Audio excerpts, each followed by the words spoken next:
Ya, kemudian advokasi melalui legislasi perundangan dan peraturan. Nah, tadi kalau konteksnya pengadilan itu dalam forum pengadilan gitu ya, teman-teman. Jadi hal-hal yang berkaitan dengan hukum, bisa juga legislasi yang tataran nasional, misalkannya kabupaten, kota, provinsi, tetapi dia mengadvokasi itu dalam forum pengadilan gitu. Jadi dalam forum yang di situ tuh bisa jadi ada hakim, ada jaksa, kemudian ada saksi dan lain sebagainya. Jadi itu dilakukan memang dalam proses pengadilan gitu ya.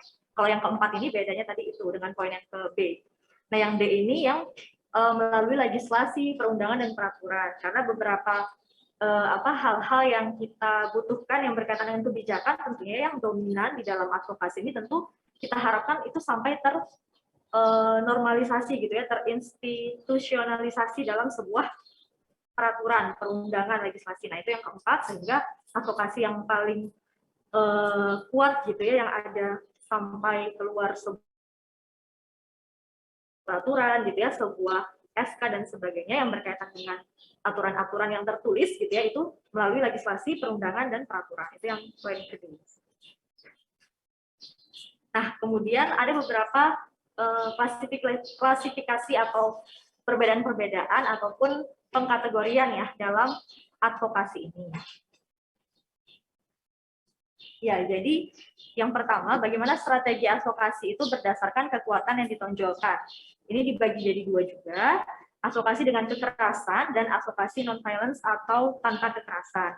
Nah, tentu kalau kita belajar di ilmu politiknya langsung gitu ya, tentu memang ada gitu ya teman-teman advokasi yang dengan kekerasan. Walaupun ya kita tidak menyarankan ya, silakan teman-teman di sini melakukan advokasi dengan kekerasan. Saya tidak mungkin menyuruh seperti itu, tetapi mungkin ada konteks-konteks kalau di dalam dunia perpolitikan gitu ya, yang memang butuh gitu ya advokasi dengan kekerasan, tetapi jangan sembarang dilakukan gitu ya, karena kan kita tidak tahu juga ilmunya seperti apa. Jadi ini hanya ilmu teoritisnya saja, tetapi ada gitu advokasi-advokasi yang dilakukan dengan kekerasan fisik gitu ya teman-teman. Nah kemudian yang kedua, advokasi yang tanpa kekerasan fisik, jadi yang benar-benar tidak ada gitu ya, tidak ada baku hantam, tidak ada perkelahian, tidak ada yang saling caci maki, mendorong dan sebagainya gitu. Jadi yang tanpa kekerasan secara fisik dan memang dilakukan secara lebih calm down gitu ya kalau yang advokasi non violence. Kemudian klasifikasi yang kedua, strategi advokasi berdasarkan pendekatan pada pengambil keputusan. Nah, jadi bagaimana cara kita sebagai seorang advokator mendekati para pengambil keputusan gitu ya. Nah, ini diklasifikasikan juga menjadi dua. Ada yang kita beradvokasi dengan cara konfrontasi gitu ya, yang ke arah lebih mendorong, menekan, kemudian agak sedikit memaksa gitu ya, bagaimana agar hal yang kita tuju itu benar-benar mendapat dukungan gitu ya dari pengambil keputusan. Kemudian yang kedua ada yang advokasi kooperatif, itu mungkin lebih ke advokasi yang win-win solution lah gitu ya, lebih ke 50-50, tidak terlalu menekan gitu ya, tetapi berkooperasi, koordinasi dengan baik ya gitu. Jadi yang advokasi kooperatif ini pendekatan kepada pengambil keputusan dengan cara yang lebih kooperatif. Nah, kemudian yang ketiga ada strategi advokasi berdasarkan pekerja advokasinya. Jadi berdasarkan advokatornya gitu ya, bagaimana para advokator ini nanti melakukan advokasi itu seperti apa gitu ya. Jadi diklasifikasikan juga jadi dua. Nanti kita akan membahas lebih lanjut tentang strategi advokasi dengan klasifikasi yang ini. Jadi advokasi yang proaktif, artinya kalau proaktif itu kira-kira nih kalau dari pandangan teman-teman baik yang secara offline maupun online, kira-kira proaktif dan versus reaktif itu bedanya apa sih? Mungkin ada yang ingin memberikan pendapat.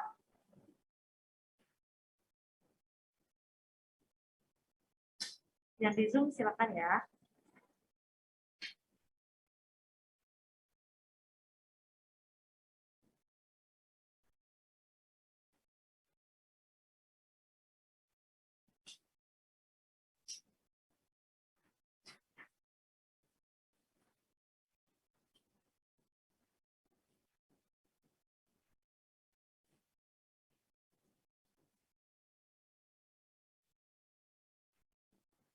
Silakan yang di kelas maupun di Zoom.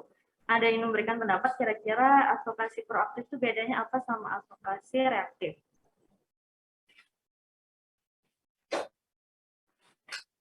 Saya menutupi.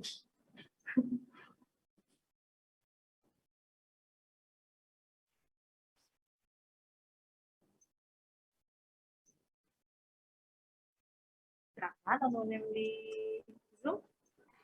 Izin menjawab, Ibu. Ya, silakan Angel. Menurut saya yang proaktif itu lebih ke digerakkan oleh nilai-nilai yang dipegang dan dipengaruhi oleh hal-hal luar seperti fisik, sosial, atau psikologis.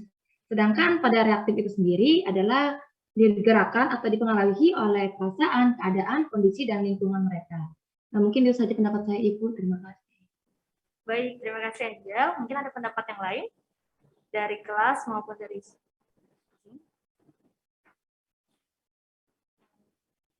ya, silakan ada.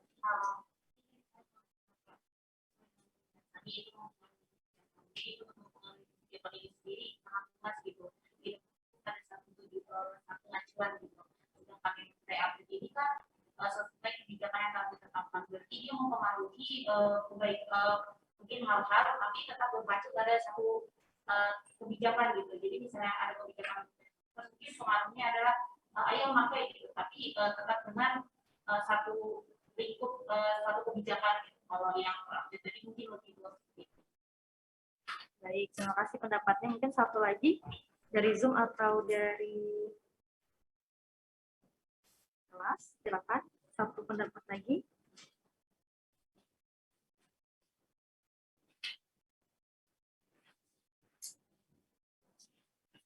Izin menambahkan, Ibu.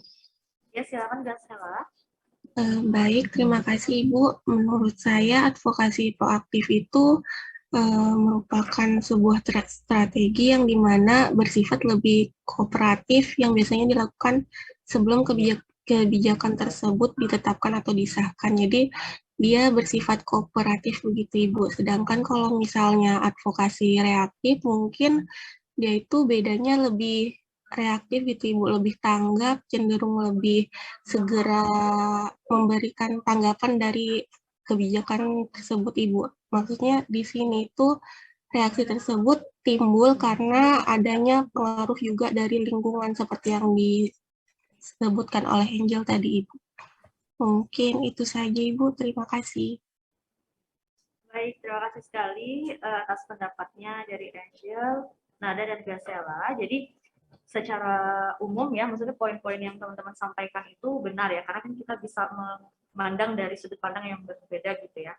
Nah, secara umum advokasi proaktif dan reaktif itu, jadi advokasi yang proaktif itu memang proaktif gitu. Jadi dia tanpa adanya pemicu terlebih dahulu selalu melakukan atau mempengaruhi kebijakan gitu ya secara menyeluruh. Tadi kan teman-teman ada yang mengatakan lebih luas, kemudian dipengaruhi oleh berbagai faktor gitu ya, ataupun dia lebih komprehensif gitu. Jadi karena memang proaktif ini tidak mengharuskan dia menunggu adanya sebuah kebijakan terlebih dahulu atau ada sebuah hal yang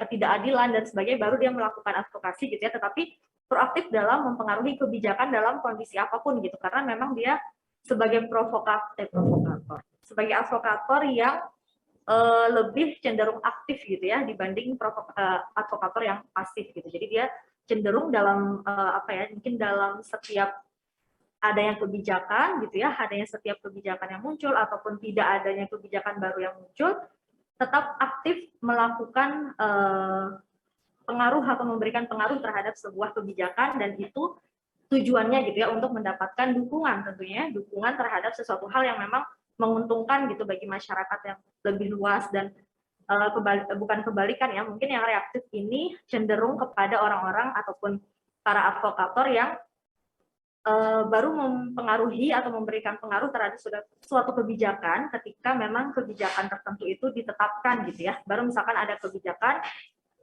disahkan misalkan, baru dia memberikan reaksi nih untuk melakukan sebuah advokasi terhadap kebijakan yang sudah ditetapkan tadi gitu. Tapi tidak sepanjang perjalanan kebijakan itu, mulai dari direncanakan misalkan, atau kebijakan itu baru dibahas, kemudian kebijakan itu ditetapkan. Kalau yang proaktif kan di setiap proses itu selalu melakukan pengaruh-pengaruh ya, mencari dukungan agar kebijakan itu sesuai dengan apa yang tadi misalkan kelompok advokator itu bawa. Nah, tapi kalau yang reaktif lebih kepada setelah itu disahkan di ACC baru dia timbul nih reaksinya seperti apa terhadap kebijakan yang telah ditetapkan. Jadi baru muncul para advokatornya di saat sisi-sisi yang seperti itu. Nah, tadi terima kasih atas pendapat teman-teman semua berkaitan dengan strategi advokasi berdasarkan pekerja advokasi. Nah, nanti kita akan melihat contoh-contohnya dari advokasi proaktif dan reaktif ini. Kemudian, nah, pendekatan advokasi secara umum menurut WUI tahun 2006 ada dua gitu ya, pendekatan advokasi yang grassroots approach atau bottom up. Mungkin teman-teman pernah mendengar ya istilah bottom up dan top down approach ya, top down. Nah, di sini dari pendekatan advokasi yang dua ini gitu ya, kalau kita lihat dari istilah bahasa Inggrisnya kan terlihat ya bottom up berarti dari bawah ke atas gitu ya, bottom to up gitu ya, dan top to down gitu. Jadi dari atas ke bawah. Nah, itu dua konsep yang berbeda gitu ya. Jadi yang pertama grassroots approach atau bottom up itu pendekatan akar rumput gerakan dari bawah untuk mempengaruhi pemangku kebijakan. Artinya akar rumput ini maksudnya masyarakat yang di bawah gitu ya, yang tidak memiliki kewenangan, yang bukan stakeholder, bukan pemangku keputusan gitu ya, bukan yang punya kewenangan. Jadi masyarakat yang memang ada di bawah menyuarakan gitu ya, menyuarakan pendapatnya, ingin mendapat dukungan dari pemerintah, maka dipengaruhilah gitu ya dari masyarakat ini bersatu kemudian berharap mendapat dukungan dari pemerintah atau stakeholder yang berada di atasnya gitu ya. Itu yang bottom up grassroots approach. Kemudian yang top down, jadi pendekatan dari atas ke bawah gitu ya. Jadi di sini artinya dia ingin melakukan sebuah, misalkan ada perubahan kebijakan ataupun ada perubahan terkait dengan program-program tertentu, tetapi dari pihak orang-orang yang memiliki kekuasaan gitu ya, stakeholder. Tetapi di sini harapannya dari stakeholder ini kan tentu tidak sendiri gitu ya teman-teman dalam mengambil sebuah keputusan. Kadang kan, bukan kadang sih, dominan memang pasti butuh banyak pihak ya untuk memutuskan sesuatu. Misalkan kayak perundang-undangan di negeri kita gitu ya, contohnya kan rapatnya tidak seorang diri gitu ya, misalnya MPR aja yang memutuskan gitu, atau siapa yang memutuskan, tapi pihak-pihak tertentu, dinas-dinas tertentu, ataupun kementerian tertentu pasti dilibatkan kan dalam membahas sebuah peraturan atau perundangan itu. Nah, oleh karena itu, artinya top down approach ini, misalkan dari pihak stakeholder ini ada bagian yang memang mencari dukungan gitu ya terhadap sebuah kebijakan, misalkan dari Kemenkes ya. Kemenkes itu kan berkaitan dengan kesehatan.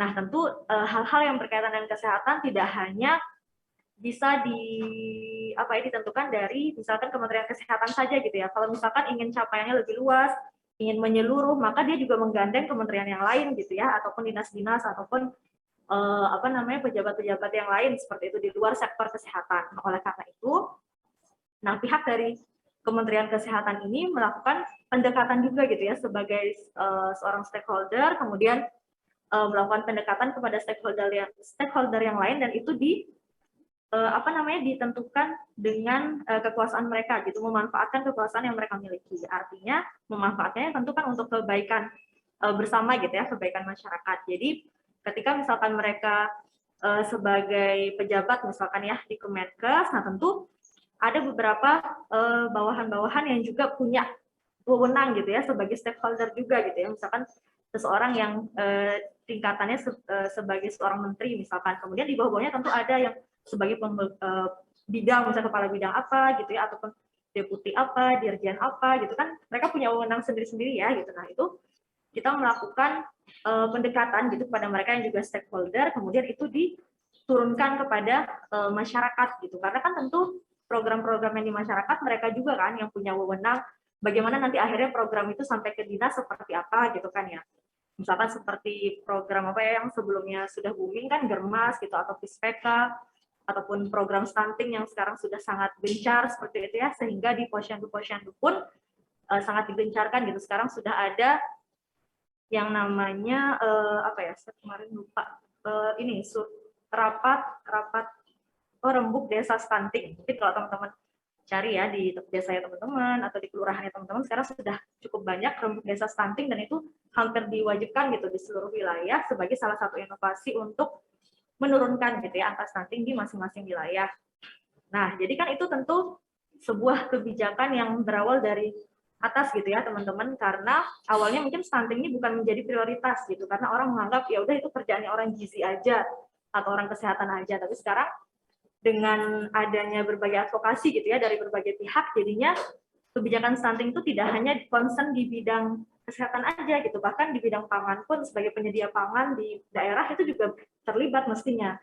Kemudian pertanian itu semestinya juga terlibat untuk pemenuhan sumber-sumber pangan tadi gitu, bagaimana pangan lokal diperbaiki dan sebagainya. Kemudian perhubungan ya berkaitan dengan distribusi pangan lokal, pokok dan sebagainya itu kan juga penting gitu ya, karena kita tahu Indonesia sebagai wilayah yang sangat luas dengan apa ya, dengan kemaritimannya gitu ya, tidak mudah untuk mencapai seluruh pelosok gitu ya. Tentu di situ Kementerian Perhubungan juga punya andil ya dalam menyamaratakan bagaimana sih agar gizi itu juga merata gitu ya, pangan itu merata. Nah, itu kan juga sebagai bagian dari pencegahan stunting gitu ya kepada daerah-daerah. Nah, itu melalui advokasi yang sangat panjang tentunya, sehingga sekarang stunting itu sudah cukup banyak gitu ya, institusi atau kementerian lain, sektor lain yang aware terhadap pencegahan stunting, sehingga beberapa program itu sudah concern ke sana, misalkan seperti itu. Jadi itu kan arahnya nanti sampai ke bawah gitu ya teman-teman, top down. Jadi masyarakat itu pun di tingkat kelurahan tadi, nah sampai akhirnya di kecamatan, kelurahan itu mereka membuat rembuk desa stunting tadi gitu, karena sudah ada arahan dari atas gitu ya, dan itu sampai ke bawah bisa dirasakan, dan masyarakat pun jadi lebih peduli gitu ya terhadap kegiatan-kegiatan yang berkaitan dengan stunting, misalkan seperti itu. Nah, kemudian pendekatan top down dan pendekatan bottom up ini mungkin secara umum perbedaannya gitu ya, di mana fokus awalnya itu keputusan pemerintah pusat. Jadi kalau top down tadi ya, pemerintah pusat itu yang memegang kendali dominan bagaimana menentukan kira-kira kebijakan arahnya seperti apa yang diharapkan bisa diteruskan kepada masyarakat. Kalau yang bottom up itu yang jaringan aktor itu semua dari lokal ya, atau di masyarakat bawah lah seperti itu, yang tidak memiliki kewenangan secara penuh di pusat, dan mereka yang berharap untuk mencari dukungan kepada yang lebih tinggi gitu ya instansinya. Kemudian terkait dengan identifikasi aktor-aktor utama.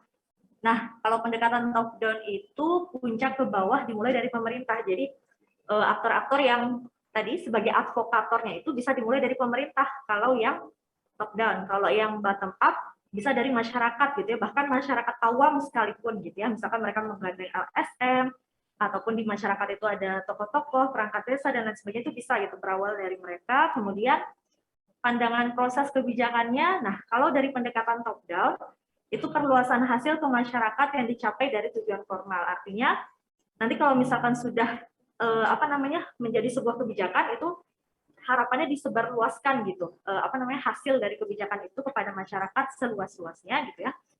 Dan kemudian yang bottom up, proses interaktifnya melibatkan pembuat kebijakan dan para pengimplementasi dari berbagai bagian, karena memang mereka berharap ya dari hal-hal yang disampaikan oleh masyarakat gitu tadi mencari dukungan, itu diharapkan menjadi sebuah kebijakan, sebuah legislasi gitu ya, dan diharapkan itu bisa nantinya terinternalisasi tadi dalam sebuah aturan seperti itu, sehingga diharapkan itu menjadi sebuah kebijakan yang akan dibuat oleh para pembuat kebijakan.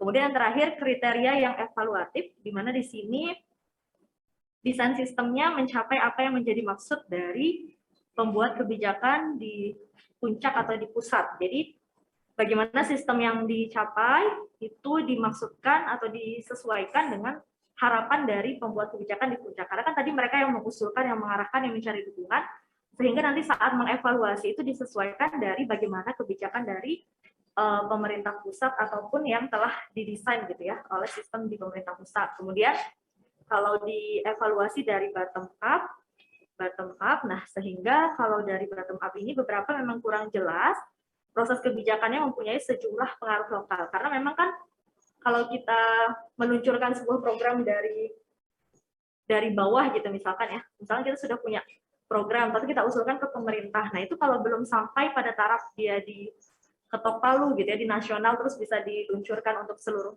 masyarakat, kadang kan beberapa hal itu tidak disepakati oleh semua pihak gitu ya. Kadang dia jadi, oh ya mungkin dapat dari satu pemerintah, misalkan di pemerintah daerah di ACC gitu, tapi belum tentu itu mendapat ACC juga dari pemerintah pusat misalkan. Kemudian proses kebijakannya itu memang mempunyai pengaruh dari lokal, karena kan tadi yang membawa itu bottom ya, dari masyarakat. Jadi pengaruh-pengaruh lokal itu pasti ada, dan tentu nanti di lokal itu memiliki banyak apa ya kepentingan juga ya dari masyarakat gitu ya, apalagi di masyarakat lokal pasti dengan berbagai latar belakang ya, pendidikan, pengetahuan dan lain sebagainya, itulah yang mempengaruhi kadang mungkin dari sisi evaluasinya tidak semasif yang dari pemerintah pusat langsung gitu ya, karena dari masyarakat yang lebih kecil. Nah, kemudian yang pertama ini contoh-contoh dari advokasi proaktif. Nah, mungkin nanti ini beberapa hal yang akan teman-teman role play-kan ya setelah ini. Nah, jadi advokasi proaktif. Ada lobby, public hearing, dan kampanye. Teman-teman di sini ada yang pernah mendengar atau bahkan mungkin pernah mendengar semua nih istilah lobby, public hearing, dan kampanye, atau ada yang belum pernah mendengar sebelumnya?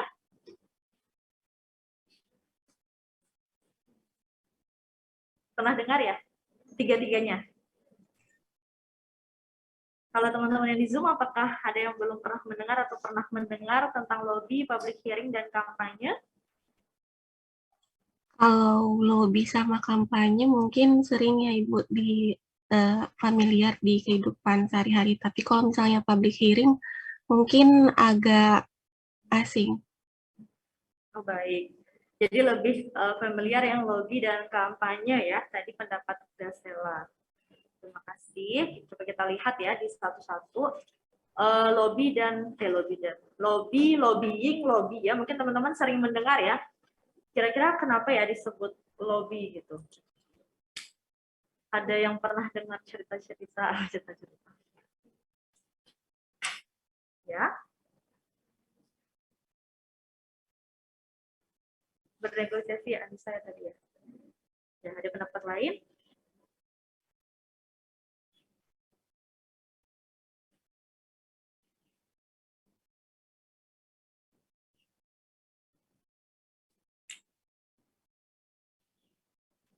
Oh ya, tadi yang laki-laki di belakang dua namanya siapa ya?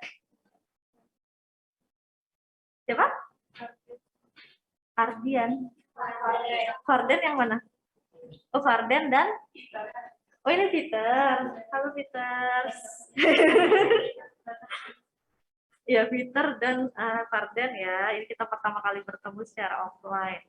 Dan teman-teman yang di Zoom juga sepertinya laki-lakinya tidak banyak ya. Bertiga juga yang di Zoom. Oh, berlima ya total. Ya, mungkin Farden atau Peter pernah mendengar istilah lobby.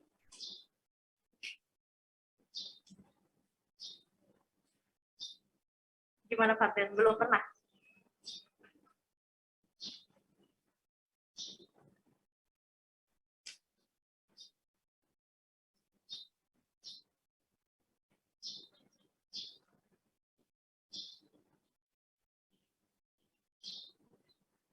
Ya, jadi kan tadi ini masuk ke contoh yang proaktif ya. Ya, jadi lobby itu kalau sepemahaman saya dulu, Pak, maksudnya sejarahnya itu gitu, kenapa disebut sebagai lobby gitu ya? Karena biasanya orang-orang melakukan lobby ini di lobby gitu. Tahu lobby kan ya? Di lobby misalkan di lobby hotel, di lobby kantor, di lobby apa gitu. Jadi orang-orang melakukan lobby ini di situ gitu, karena memang dia bersifat yang tidak terlalu formal tapi juga tidak terlalu informal, jadi kayak semi formal gitu.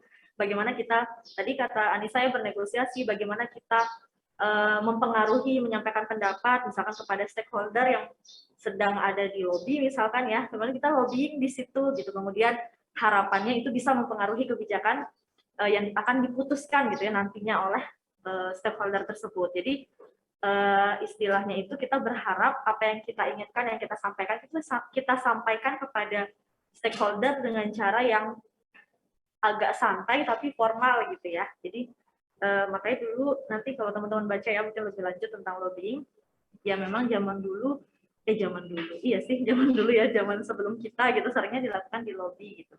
Kemudian nah berkaitan dengan lobby ini, nah bisa juga kita membawa alat-alat atau bahan-bahan gitu teman-teman. Jadi kalau misalkan kita sudah menguasai konsepnya di kepala kita gitu ya, kita kayak ngobrol santai semi formal tuh bisa aja gitu. Jadi kita kalau ditanya sama stakeholder misalkan ya, kita ketemu sama pejabat misalkan wakil wali kota atau di siapa gitu ya, di sebuah forum atau di sebuah kegiatan, kemudian kita mencoba mendekati, kemudian menanyakan tentang sebuah kebijakan gitu ya. Kemudian bisa saja kita kayak sambil ngobrol, padahal sebenarnya kita melobi tuh, tapi kan mungkin kadang orang ada yang sadar tidak sadar ya, tapi kalau pejabat mungkin atau politisi mungkin sadar ya, karena mereka sudah terbiasa dengan hal-hal itu sehari-hari. Tapi kalau orang-orang yang kadang kurang peka, oh ini ternyata saya di lobby ya gitu maksudnya, atau ada tujuan dari orang yang mengajak bicara mempengaruhi sehingga dia memiliki perubahan pikiran, artinya saat nanti menentukan sebuah kebijakan mengingat gitu ya apa yang telah kita sampaikan saat proses lobbying tadi. Nah biasanya kalau di beberapa kasus ada yang membawa alat lobby gitu, jadi entah itu berupa infografis misalkan ya, atau media-media cetak lainnya yang itu berisi latar belakang, data dan fakta, kemudian adanya ketimpangan kebijakan, kemudian arah yang kita inginkan gitu. Nanti kita akan lihat ya contoh di akhir, mungkin bisa juga menggunakan policy brief ya, seperti yang saya singgung kemarin, yang sangat sering digunakan pada proses advokasi.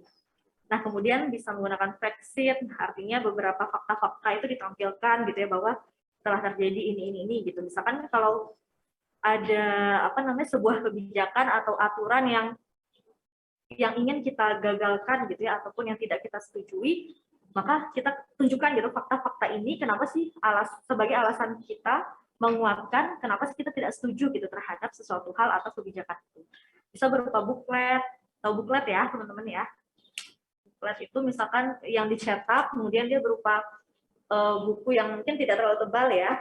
Buklet itu 10 sampai berapa halaman gitu, berapa lembar. Itu berisi data-data, mungkin ya ada gambar-gambarnya biar lebih menarik. Kemudian bisa position paper, artinya mungkin ini mirip seperti teman-teman pernah lihat press release ya, pernah lihat press release, ya, pernah dengar atau pernah lihat? Belum. Ya mungkin nanti itu ya, sebagai tambahan wawasan, saya juga dulu pas zaman kuliah kok baru tahu adanya press release, adanya policy brief, adanya buklet dan sebagainya. Jadi kan kalau position paper, oh ya ini kan 2021 ya, masih semangat. Mungkin nanti banyak istilah-istilah yang perlu dipelajari gitu. Semester 1 lagi, semester satunya tahun lalu. Position paper ini, jadi kan karena kita tadi berharap sebuah tujuan atau pengaruh yang ingin kita sampaikan, maka ada position paper. Jadi di dalam paper itu atau dalam tulisan ringkas itu posisi kita ada di sana. Jadi posisinya itu berupa rekomendasi-rekomendasi, terus berupa arah tujuan yang memang kita ingin sampaikan dan harap itu bisa mempengaruhi tadi keputusan dari para stakeholder yang kita ajak lobby. Kemudian kita datang membawa solusi masalah yang matang dan jelas gitu ya. Jangan sampai kita ngelobi orang tapi kita masih bingung gitu ya, apa ya konsepnya, misalkan tentang misalkan kampus sehat gitu ya, terus kita berharap mahasiswa itu bisa melakukan aktivitas fisik di lingkungan kampus. Nah kemudian saat kita menjelaskan, misalkan kita sebagai siapa ya, staf pengajar misalkan di sebuah kampus, kemudian kita ingin menyampaikan ke dekan atau wakil dekan, tetapi kita tidak punya konsep yang matang ya, kira-kira aktivitas fisik mahasiswa di lingkungan kampus itu yang kayak gimana ya, yang memungkinkan di kampus ini misalkan. Jadi kita saat berdiskusi itu ya gimana nanti asal dananya dari mana gitu, nanti lingkungan yang harus dibangun seperti apa, kita kan ditanya pasti ya, ditanya balik gimana konsepnya, tapi kita tidak bisa jawab gitu, apakah lobby kita akan berhasil gitu kan, itu malah kita kena batu sendiri ya, jadi kita pulang bawa PR gitu, apa yang harus saya lakukan lagi untuk menangkan lobby ini gitu. Jadi harus bisa mempengaruhi sehingga harus membawa konsep yang matang. Kemudian, nah ini tadi yang kedua mungkin yang dikatakan Gasela masih agak masih jarang lah ya didengar, hearing atau public hearing. Nah mungkin kalau kita orang-orang di ilmu politik atau sosial ya semua ini menjadi hal yang sangat umum atau sering kita dengar. Tapi karena kita orang di kesehatan mungkin agak jarang, tapi memang perlu kita ketahui ya, karena nanti di beberapa proses ke depan saat teman-teman turun ke lapangan misalkan atau saat bekerja gitu ya, pasti akan menemui gitu yang namanya proses-proses tadi di dalam proses advokasi. Karena tentu dalam kita membuat sebuah kebijakan kesehatan atau membuat program kesehatan butuh ya yang namanya strategi promkes, salah satunya yang advokasi tadi. Nah kalau hearing ini, bagaimana kita hearing? Hearing itu artinya apa sih kalau bahasa Indonesianya? mendengar, gitu ya. Tidak ada yang bilang melihat kan ya, hearing ya, hear mendengar ya. Jadi bagaimana kita berusaha untuk saling mendengar gitu ya dengan stakeholder gitu. Jadi ada kayak forum, forumnya tuh tidak harus formal ya, bisa jadi seperti lobby tadi yang semi formal atau informal. Nah kita tuh berharap hearing gitu ya dengan para stakeholder, dengan para pejabat agar saling mendengar apa sih yang seharusnya dilakukan menjadi solusi yang terbaik dari sebuah masalah misalkan atau dari sebuah kebijakan maksudnya dirubah dan sebagainya. Dan ini biasanya masuk kepada bagian lobby tadi. Jadi dalam proses lobby yang panjang misalkan, nah di sini ada proses hearing tentunya ya. Jadi tentu kita saling mendengarkan ya, tidak mungkin advokator itu dari A sampai Z dia yang selesai ngomong terus pejabatnya nggak dikasih ngomong gitu kan, nggak mungkin ya. Pasti kita ada hearing ke pejabat, gimana sih mereka tanggapannya stakeholder terhadap statement yang kita sampaikan, fakta yang kita bawa, data yang kita bawa, apakah mereka oke atau pro atau kontra atau gimana ya tanggapannya. Nah, itu perlu kita lakukan hearing dengan tujuan mensosialisasikan gagasan kita tadi, kemudian mencari masukan serta menyerap aspirasi masyarakat. Jadi hearing ini juga bisa kita lakukan tadi ya, tergantung misalkan kita akan mengadvokasi kemana. Misalkan kita advokasinya ke kemana ya, ke dinas kesehatan. Nah tentu kita memang mensosialisasikan gagasan kita kepada pihak dinas, tetapi tentu kita juga ada proses mencari masukan atau aspirasi dari masyarakat di wilayah dinas tersebut gitu kan, agar kita juga dapat data dari hasil hearing kita dan itu bisa kita sampaikan juga ke stakeholder bahwa oh berdasarkan aspirasi masyarakat seperti ini, jadi dinas mestinya membuat program seperti ini, misalkan gitu ya. Jadi proses hearing itu bisa dilakukan di masyarakat, bisa di stakeholder, bisa gitu ya. Dan itu dalam rangka advokasi sih tujuan intinya nanti gitu kan. Kemudian dapat dilakukan dengan diskusi, debat terbuka atau seminar secara sehat. Nah, ini bisa juga dilakukan diskusi ringan gitu ya, atau ada forum diskusi. Kemudian debat terbuka atau seminar yang dibuka gitu ya untuk sasarannya siapa. Kemudian ada secara sehat, ada pertemuan-pertemuan seperti itu juga bisa dilakukan public hearing. Dan public hearing ini juga bisa ya, misalkan kalau mengadakan seminar misalkan, nah itu langsung mengundang tuh sekalian stakeholdernya diundang, masyarakatnya diundang, RT RW diundang, misalkan ramai kan. Jadi sekalian public hearing mendengar dari semua sisi, dari pejabat gimana, dari masyarakat gimana, dari LSM gimana dan sebagainya. Nah, kemudian yang kampanye, pernah mendengar ya istilah kampanye? Jangan istilah kampanye hanya untuk ini ya, maksudnya saat pemilu gitu baru dengar gitu. Tapi kampanye di dunia kesehatan juga ada gitu ya. Nah, kampanye ini untuk kegiatan mensosialisasikan ide, wacana, pandangan terhadap suatu kebijakan dengan tujuan untuk mendapat dukungan publik. Ya tadi ya, tentu tujuannya untuk mendapat dukungan publik, dan kampanye ini memang kita usahakan dilakukan seluas-luasnya gitu teman-teman. Jadi kayak tadi misalkan public hearing dan lobby itu kan ada sasarannya ya, definitif. Jadi misalkan kita public hearing ke satu ruangan ini, saya melakukan public hearing ke 19 orang ini, ataupun yang lobby saya melakukan lobby dengan 3 orang stakeholder. Nah, kalau kampanye ini kita lakukan seluas-luasnya dan tidak terbatas, tidak terhingga gitu ya. Maksudnya kalau bisa ya semua orang tuh bisa tahu gitu ya kampanye kita. Karena memang harapannya dapat dukungan massa gitu ya, dukungan publik yang banyak, yang terus banyak mendukung gitu. Kemudian alat-alat kampanye ya tadi sama seperti alat advokasi secara umum.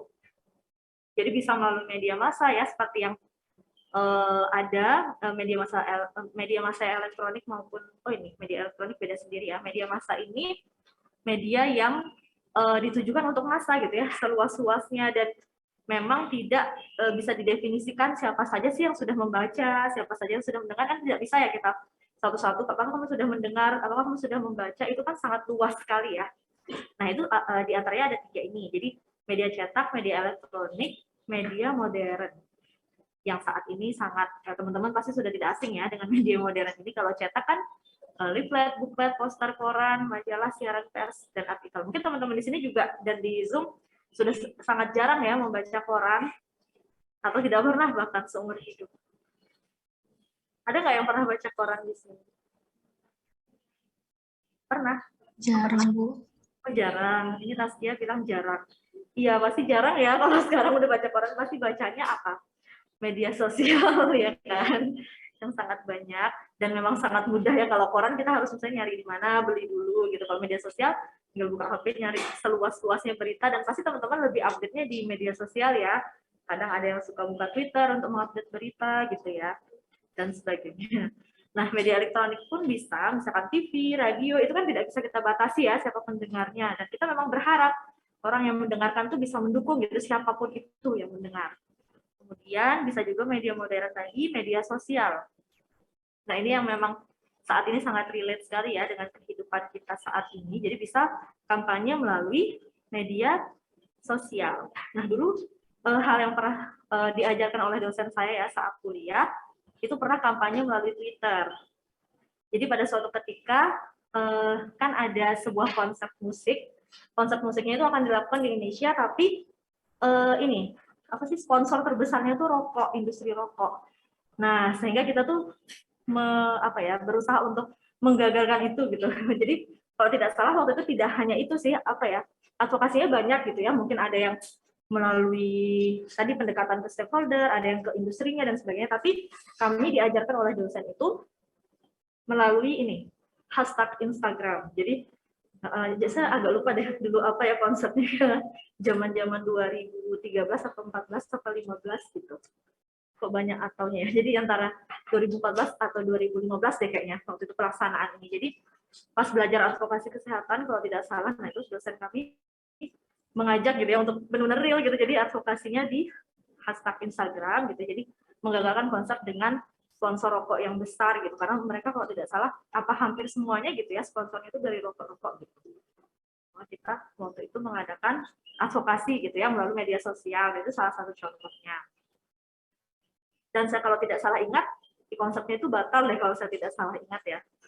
Kalau tidak salah. Tapi bukan karena kita aja ya, karena banyak yang digencarkan gitu. Jadi tidak hanya melalui media sosial, tapi ada juga yang mendekati ke pihak yang penyelenggaranya, ada yang lobby dan sebagainya. Banyak hal yang dilakukan. Nah, kemudian target sasaran advokasi medianya bisa ini, ada primer, sekunder, dan tersier. Di mana primernya itu orang, kelompok, organisasi yang memang memiliki kekuasaan gitu ya sebagai stakeholder untuk membuat perubahan-perubahan kebijakan tadi. Kemudian yang sekunder, individu atau kelompok yang dapat memberikan pressure atau tekanan kepada yang memiliki kekuasaan. Jadi bisa tadi misalkan sebuah organisasi yang punya jejaring luas gitu ya, kemudian mencari dukungan, mencari kemitraan, sehingga mereka melakukan advokasi kepada stakeholder-stakeholder, jadi punya akses gitu terhadap para stakeholder yang membuat keputusan. Kemudian yang tersier, masyarakat umum secara luas. Nah, ini target sasaran dari advokasi media melalui media-media yang tadi telah disebutkan. Nah, kemudian ada beberapa hal yang membuat kita menjadi bisa mengakses advokasi ke media massa. Artinya ini ada beberapa momen atau hal yang bisa untuk menjadi sarana pengangkatan isu gitu ya. Misalkan saja ada berkaitan dengan peringatan hari tertentu gitu ya. Misalkan Hari Kanker Sedunia gitu ya. Misalkan kita ingin mengadvokasi sebuah program tentang kanker misalkan. Kemudian kita advokasinya itu pas di Hari Kanker Sedunia itu. Jadi kan pas tuh momennya. Jadi isu itu memang pintar-pintarnya kita juga mencari peluang di mana isu itu akan ter-up dengan baik gitu kan. Misalkan kalau kita hashtagnya Hari Kanker Sedunia, program kanker untuk siapa gitu ya, atau di daerah mana. Jadi kan kalau orang yang mengangkat itu pas di momen Hari Kanker itu akan lebih terdengar gitu ya, akan lebih blow up gitu kan ya, materi ataupun media-media yang berkaitan dengan itu gitu ya, dan hal sebagainya. Misalkan adanya terobosan-terobosan baru ya berkaitan dengan penemuan-penemuan ilmiah, misalkan ada hal-hal yang baru ataupun tentang selebritis mungkin ya kalau misalkan menggunakan itu, ataupun hal-hal yang atau berita yang kontroversi gitu ya, yang sedang kontroversi di masyarakat misalkan. Kemudian yang berkaitan dengan ketidakadilan atau ketidaksamaan di masyarakat, kemudian hal-hal yang aneh atau tidak lazim, yang ironi gitu ya. Kemudian khas lokal ini yang berkaitan dengan potensi lokal dari masyarakat setempat, misalkan ada khas yang ingin kita naikkan, ingin kita bawa sebagai salah satu isu dalam advokasi. Kemudian bisa juga tentang kesejarahan gitu ya, milestone dari sejarah, kemudian dari personal angle, misalkan personal angle, di mana misalkan ada seperti kemarin ada yang bertanya ya, kalau tidak salah yang tentang malpraktik ya, misalkan di rumah sakit atau di mana, nah itu kan bisa personal angle dari si korbannya gitu kan, atau keluarga korban akibat malpraktik, itu kan bisa diangkat sebagai pengangkatan isu gitu. Kemudian sessional pack berkaitan dengan musim-musim tertentu gitu ya. Berkaitan dengan musim-musim, kalau dalam dunia perekonomian ya tentu ya mungkin musim tanam, musim panen dan sebagainya gitu ya. Kalau dalam itu perekonomian pertanian maksud saya. Nah, berkaitan dengan musim-musim tertentu.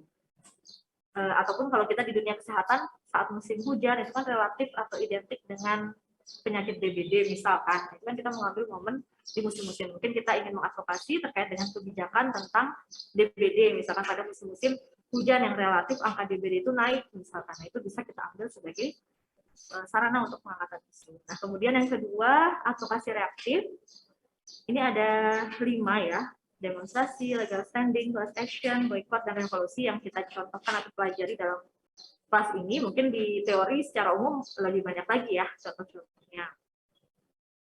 Nah, kalau demonstrasi ini secara umum teman-teman mungkin sudah sangat sering mendengar ya, demonstrasi, mungkin ada yang pernah mengikuti dan lain sebagainya.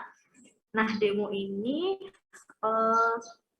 memang secara umum memang harus dipertimbangkan lah ya gitu secara matang, karena kadang juga dampaknya itu tidak apa ya, kadang dampaknya itu juga banyak negatifnya gitu ya, kadang bagi para pendemo gitu. Kalau apalagi kalau tidak terkonsep dengan baik gitu ya, tidak ada penanggung jawab lapangannya dan sebagainya. Karena sejatinya kan demo itu bisa ya dikondisikan sebagai memang menyampaikan suara, menyampaikan apa namanya aspirasi masyarakat gitu ya. Misalkan kita menyediakan juga press release dan sebagainya. Cuman harus benar-benar terkonsep, terkendali, dan diizinkan gitu kan. Kalau mau demo tuh harus ada izin ya ke pihak kepolisian. Nah, jangan sampai kita mau demo gue tanpa izin, benar-benar langsung datang ke DPR pengen gebrak pintu, gebrak ini gue gitu-gitu ya. Jangan sampai seperti itu bukan konsep demo yang benar gitu ya. Harus benar-benar kalau udah dapat izin didampingi oleh aparat gitu ya. Kemudian kita demonya juga apa sih, damai, maksudnya benar-benar sesuai dengan rule demonstrasi dalam ilmu politik bagaimana misalkan. Nah, itu bisa-bisa saja gitu, tapi tetap harus dipertimbangkan dan relatif memang dampak sosial atau biaya sosial yang dikeluarkan kadang tidak bisa dikendalikan ya. Kalau misalkan ada apa ya, ada biasanya kan kalau ada provokator dan orang-orang yang biasanya menyelinap gitu ya dalam demonstrasi itu kadang menimbulkan perkelahian gitu ya ujung-ujungnya dan sebagainya. Tapi kalau misalkan dilakukan dengan role yang benar, sebenarnya sah-sah saja gitu ya. Di negara kita juga dipersilakan, cuman harus sesuai dengan tata aturan yang benar dalam demonstrasi. Kemudian legal standing atau tuntutan hukum, bagaimana dalam konteks ini di pengadilan itu individu atau kelompok organisasi bertindak untuk mewakili kepentingan publik gitu ya. Tadi yang seperti disampaikan ada advokasi di pengadilan. Itu boleh-boleh saja, yang penting memang benar menyuarakan kepentingan publik yang pada sisi yang memang benar gitu ya, sesuai dengan pandangan hukum. Mungkin ada kan kadang dalam konteks hukum itu yang beberapa orang itu memang butuh gitu ya dukungan dari beberapa pihak yang memang menguatkan suara dia gitu ya, agar lebih besar pengaruhnya didengarkan oleh hukum dari hakim dan jaksa dan seterusnya. Itu kadang di pengadilan memang butuh legal standing untuk menggolkan gitu ya tujuannya, tapi tujuannya memang untuk kebaikan dari korban misalkan atau kebaikan dari penderita dan sebagainya, dan itu harus sesuai dengan hukum yang berlaku. Kemudian ada class action atau gugatan keterwakilan. Misalkan saja ini ada kelompok kecil di masyarakat yang mewakili masyarakat yang lebih besar gitu ya. Misalkan dia dirugikan atas dasar kesamaan permasalahan dan lain sebagainya. Misalkan di sebuah, mungkin ini kalau dalam konteks apa ya, perekonomian misalkan ya, di sebuah daerah yang mereka merasakan dari sisi apa ya, mungkin penggajian atau dari sisi upah itu masih rendah mungkin ya dibanding dengan pendapatan daerah mereka padahal misalkan. Nah kemudian jadinya ada kelompok kecil yang memang mereka sudah mempersiapkan diri sebagai advokator-advokatornya gitu ya, terus melakukan gugatan keterwakilan. Gitu. Kenapa dikatakan keterwakilan? Karena mereka mewakili suara masyarakat yang lebih besar gitu ya, dan itu akan disampaikan kepada stakeholder untuk bisa mungkin bahkan sampai di proses ke hukum misalkan ya. Kalau misalkan itu benar-benar berkaitan dengan ketidakadilan yang nyata gitu ya, berarti bisa jadi kenapa upah dari masyarakat itu kecil padahal sumber pendapatannya besar misalkan ya, bisa jadi ada korupsi misalkan, ada penyelundupan dan lain sebagainya. Itu bisa jadi. Kemudian boykot. Ya, boykot ini sering teman-teman dengar mungkin ya, boykot, istilah boykot, jadi melakukan pembangkangan atau penolakan melaksanakan sebuah kebijakan pemerintah tertentu, di mana kebijakannya itu memang yang dirasa tidak adil, dirasa tidak sesuai dengan kemaslahatan bagi masyarakat misalkan, atau tidak sesuai dengan rule yang semestinya gitu. Mungkin ada beberapa kebijakan yang di daerah tertentu gitu ya tidak sesuai dengan hal-hal yang semestinya masyarakat itu bisa dapatkan tapi tidak didapatkan. Nah, oleh karena itu perlu kadang beberapa hal dilakukan ya, misalkan konfrontasi tapi tanpa kekerasan itu dilakukan. Misalkan berkaitan dengan boikot pajak kendaraan bermotor. Nah, itu diawali misalkan dengan deklarasi gitu ya, bahwa sebetulnya kendaraan bermotor itu seperti apa pajaknya dan lain sebagainya, baru kemudian diikuti dengan kampanye. Diharapkan seluas-luasnya masyarakat di daerah setempat ikut juga dalam dukungan terhadap tujuan yang akan mereka bangun. Kemudian yang terakhir ini revolusi, berkaitan dengan, mungkin teman-teman pernah dengar istilah revolusi ya? Ya, perubahan yang cepat. Tadi siapa yang ngomong saya? Perubahan yang cepat. Jadi revolusi, mungkin pernah dengar revolusi industri gitu ya, kalau di Inggris ya pada masanya. Jadi revolusi itu memang sebuah perubahan yang cepat karena memang dirasa perubahan yang bukan perubahan, upaya-upaya yang telah dilakukan awalnya gitu ya, sudah lobbying, sudah ini, sudah itu, tapi dirasa itu sangat lambat, sedangkan keburukannya atau dampak buruknya itu sudah semakin menyebar gitu ya, maka mau tidak mau dilakukan revolusi gitu ya, perubahan yang cepat. Misalkan kalau dalam suatu kondisi yang benar-benar parah gitu ya, mungkin pemerintahnya semuanya korupsi dan lain sebagainya, ada revolusi ingin menurunkan pemerintahnya, bisa gitu ya, itu revolusi yang sangat cepat, jadi dilakukan untuk memperbaiki keadaan misalkan. Nah itu sampai itu ya, tadi merubah sistem politik misalkan, agar keadaan itu memang bisa berubah secara cepat dan fundamental, agar kemaslahatan bagi masyarakat itu lebih cepat dicapainya gitu. Karena kalau kita bekerja pelan-pelan bisa jadi keburukan ini terus menyebar misalkan.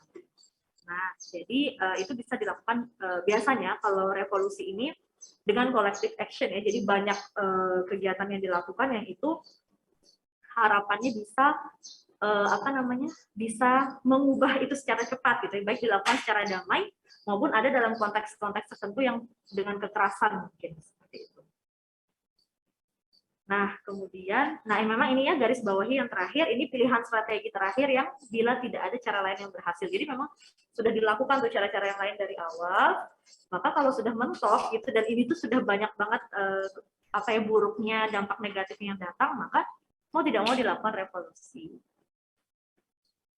Baik, nah ini sudah berakhir ya untuk materinya. Sekarang kita akan role play, tapi sepertinya tidak bisa semuanya ya kita role play-kan. Gimana ya, ini ada 40 menit ya kurang lebih ya, 38 menit ke depan. Jadi saya contoh, oh ya sampai di sini ada yang mau ditanyakan dulu tidak? Oh, atau nanti saja ya, soalnya kita role play dulu saja, nanti kalau kita diskusi di akhir waktu saja. Oh tapi nanya dulu deh, mungkin ada yang kurang jelas, terus jadi galau. Silakan yang di Zoom atau yang di offline, mungkin ada yang ingin ditanyakan dulu sebelum kita role play. Satu. Tanggapan.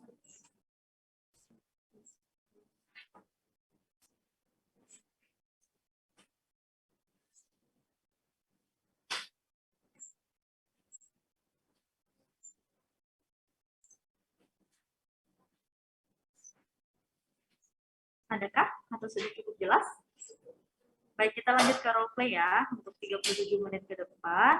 Nah, jadi di sini saya sudah menyediakan policy brief. Ada apa ya? Ada 7 policy brief, tapi nanti gimana ya teknisnya? Jadi nanti kita teknisnya kan mungkin yang paling mudah untuk teman-teman lakukan saat ini lobbying ya. Yang paling mudah lobbying dan public hearing ya. Seperti yang mungkin dilakukan, karena tidak mungkin melakukan revolusi industri ini, agak susah ya, butuh proses yang panjang. Jadi sebaiknya kita public hearing dan lobbying. Dan bagaimana nih agar teman-teman yang di Zoom juga bisa terlibat aktif, berarti ya bisa. Berarti nanti yang kita coba yang public hearing dulu mungkin ya. Berarti nanti yang public hearing harapannya ada apa namanya, ada moderatornya itu 1 orang. 1 orangnya dari offline aja ya. Terus nanti 1 orang yang moderator offline tuh gabung ke Zoom biar bisa mendengarkan. Jadi nanti, nah di sini teman-teman pilih dulu nih. Oh, pilih langsung atau mau acak aja ya. Kan ini ada 7 ini. Saya sambil buka ya. Ini ada 7 topik ini kan contoh policy brief. Jadi biasanya dalam kita melakukan advokasi itu teman-teman kita ada kecil ya tulisannya. Kita ada policy brief dan policy brief ini apa namanya menjadi bahan tadi sebagai alat, sebagai bahan kita untuk apa nih bahasan kita gitu kan. Nah, tapi silakan teman-teman mau yang mana? Kalau yang tema 1 deteksi dini hipertensi untuk pencegahan stroke. Mungkin yang mana yang lebih enak dilihat ya, kecelakaan lalu lintas. Kemudian lihat temanya dulu deh. Ketiga, pentingnya deteksi dini leptospirosis tingkat puskesmas. Tahu nggak leptospirosis? Leptospirosis itu salah satu bakteri yang salah satu agennya itu tikus. Ini gambar tikus. Ya, tapi agak susah ya untuk menyebutkan leptospirosis. Oh iya, temanya tidak terlihat. Bentar. Oh, karena saya tidak menginginkan. Ini terlihat tidak, Gasela? Keluar dulu ya.